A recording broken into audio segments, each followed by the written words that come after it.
ओम नमो भगवते वासुदेवाय। श्रीमद् भगवत के अष्टम स्कंद में गजेंद्र मोक्ष की कथा है।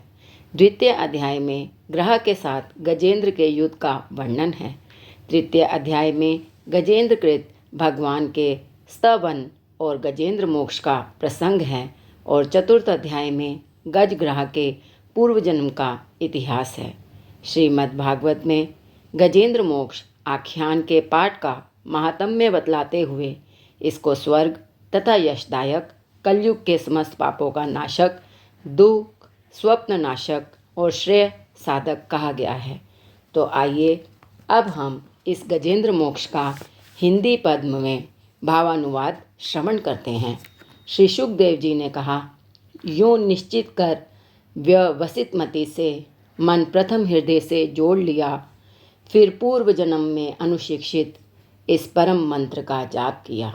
गजेंद्र बोला, मन से है ओम नमन प्रभु को, जिससे यह जड़ चेतन बनता, जो परम पुरुष, जो आदि बीज, सर्वोपरि जिसकी ईश्वरता, जिसमें जिससे जिसके द्वारा जग की सत्ता, जो स्वयं यही, जो कारण कार्य परे सबके, जो निज भू आशरणे वही, अपने में ही अपनी माया से ही रचे हुए संसार को हो कभी प्रकट अंतर्हित, कभी देखता उभय प्रकार, जो अविद्वदृक् साक्षी बनकर, जो पर से भी सदा परे है, जो स्वयं प्रकाशक अपना मेरी रक्षा आज करे, लोक लोकपालों का इन सबके कारण का भी संहार कर देता, संपूर्ण रूप से महाकाल का कठिन कुठार।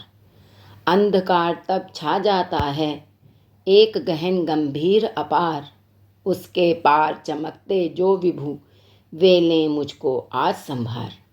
देवता तथा ऋषि लोग नहीं, जिनके स्वरूप को जान सके, फिर कौन दूसरा जीव भला, जो उनको कभी बखान सके, जो करते नाना रूप धरे, लीला अनेक नट तुल्य रचा, है दुर्गम जिनका चरित सिंधु, वे महापुरुष ने मुझे बचा, जो साधु स्वभावी सर्व सुहृद, वे मुनिगण भी सब संग छोड़, बस केवल मात्र आत्मा का सब भूतों से संबंध जोड़, जिनके मंगल में पद दर्शन की इच्छा से वन में पालन करते, अलोक व्रत का अखंड, वे ही हैं मेरे अवलंबन।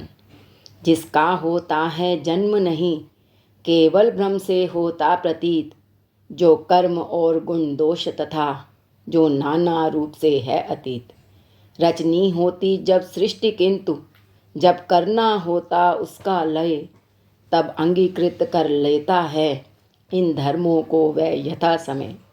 उस परमेश्वर, उस परम ब्रह्म, उस अमित शक्ति को नमस्कार, जो अद्भुत कर्मा, जो अरूप फिर भी लेता बहुरूप धार, परमात्मा जो सबका साक्षी, उस आत्मदीप को नमस्कार, जिस तक जाने में पथ में ही जाते वाणी मंचित हार, बंसतो गुणी सुनिवृत्ति मार्ग से पाते जिसको विद्वजन, जो सुख स्वरूप निर्वाण जनित, जो मोक्ष धाम पति उसे नमन, जो शांत घोर जड़ रूप प्रकट होते तीनों गुण धर्मधार, उन सौम्य ज्ञान घन निर्विशेष को नमस्कार है नमस्कार।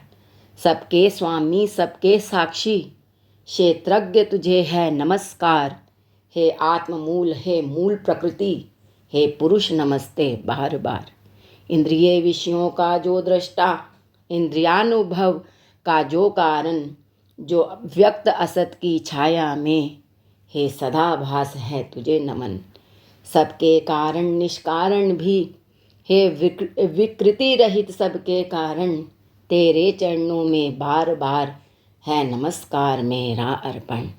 सब श्रुतियों शास्त्रों का सारे, जो केवल एक अगाध निलय, उस मोक्ष रूप को नमस्कार, जिसमें पाते सज्जन आश्रय, जो ज्ञान रूप से छिपा गुणों के बीच, काष्ठ में यथा अनल, अभिव्यक्ति चाहता मन जिसका, जिस समय गुणों में हो हलचल, मैं नमस्कार करता उसको जो स्वयं प्रकाशित हैं उनमें, आत्मालोचन करके न रहे जो विधि निषेध के बंधन में। जो मेरे जैसे शरणागत जीवों का हरता है बंधन, उस मुक्त अमित करुणा वाले आलस्य रहित के लिए नमन। सब जीवों के मन के भीतर जो है प्रतीत प्रत्यक चेतन, बंधंतरयामी है भगवन, हे अपरिछिन्न है तुझे नमन। जिसका मिलना है सहज नहीं उन लोगों को जो सदा रमे, लोगों में धन में मित्रों में, अपने में पुत्रों में घर में। जो निर्गुण जिसका हृदय बीच जन अनासक्त करते चिंतन, हे ज्ञान रूप हे परमेश्वर, हे भगवन मेरा तुझे नमन। जिनको विमोक्ष धर्मार्थ काम की इच्छा वाले जन भजकर वांछित फल को पा लेते हैं, जो देते यथा अयाचित वर, भी अपने भजने वालों को कर देते उनकी देह अमर। लेवे ही आज उबार मुझे इस संकट से करुणा सागर। जिनके अनन्य जन धर्म अर्थ या काम मोक्ष पुरुषार्थ सकल की चाह नहीं रखते मन में, जिनकी बस इतनी रुचि केवल अत्यंत विलक्षण श्री हरि के, जो चरित परम मंगल सुंदर आनंद सिंधु में मग्न रहे, गा गा कर उसको निशिवासर। जो अविनाशी जो सर्वव्याप्त सबका स्वामी सबके ऊपर, अव्यक्त किंतु अध्यात्म मार्ग के पथितों को है जो गोचर। इंद्रियातीत अति दूर सदृश जो सूक्ष्म तथा जो है अपार, कर कर बखान में आज रहा उस आदि पुरुष को ही पुकार। उत्पन्न वेद ब्रह्मादि देव ये लोक सकल चर और अचर, होते जिसकी बस्वलभ कला से नाना नाम रूप धरकर। जो ज्वलित अग्नि से चिंगारी जो रवि से किरणें निकल निकल, फिर लौट उन्हीं में जाती हैं गुणकृत प्रपंच उसी भांति सकल। मन बुद्धि सभी इंद्रियों तथा सब विविध योनियों वाले तन का, जिससे प्रकटन हो जिसमें हो जाता है पुनरावर्तन। वह नहीं देव वह असुर नहीं, वह नहीं मर्त्य वह कलीब नहीं, वह कारण अथवा कार्य नहीं, गुण कर्म पुरुष या जीव नहीं। सबका कर देने पर निषेध, जो कुछ रह जाता शेष वही, जो है अशेष हो प्रकट आज, हर ले मेरा सब कलेश वही।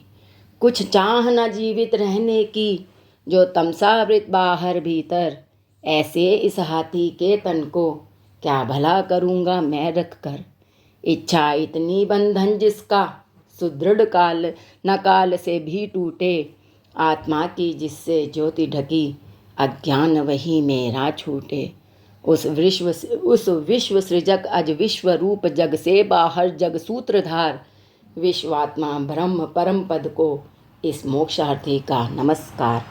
निज कर्म जाल को भक्ति योग से जला योग परिशुद्ध हृदय में, जिसे देखते योगी जन योगेश्वर प्रति में नत सविनय।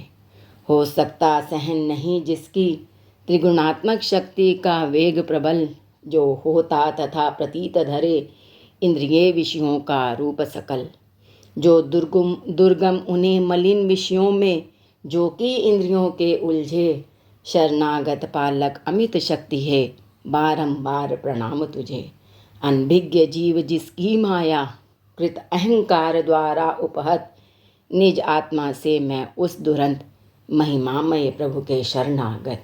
श्री सुखदेव जी ने कहा, यह निराकार वपु भेद रहित की स्तुति गजेंद्र वर्णित सुनकर, आकृति विशेष वाले रूपों के अभिमानी ब्रह्मादि अमर आए जब उसके पास नहीं, तब श्री हरि जो आत्मा घट घट के होने से सब देव रूप हो गए वहाँ उस काल प्रकट। वे देख उसे इस भांति दुखी, उसका यह आर्त स्तव सुनकर, मनसी गति वाले पक्षीराज की चढ़े पीठ ऊपर सत्वर। आ पहुँचे था गजराज जहाँ, निज कर में चक्र उठाए थे, तब जग निवास के साथ साथ सुर भी स्तुति करते आए थे। अतिशय बलशाली ग्राह जिसे था पकड़े हुए सरोवर में, गजराज देख कर श्री हरि को आसीन गरुड़ पर अंबर में, खर चक्र हाथ में लिए हुए वह दुखिया उठा कमल कर में। हे विश्व वंद्य प्रभु नमस्कार, यह बोल उठा पीड़ित स्वर में। पीड़ा में उसको पड़ा देख भगवान अजन्मा पड़े उतर, अविलंब गरुड़ से फिर कृपया झट खींच सरोवर से बाहर।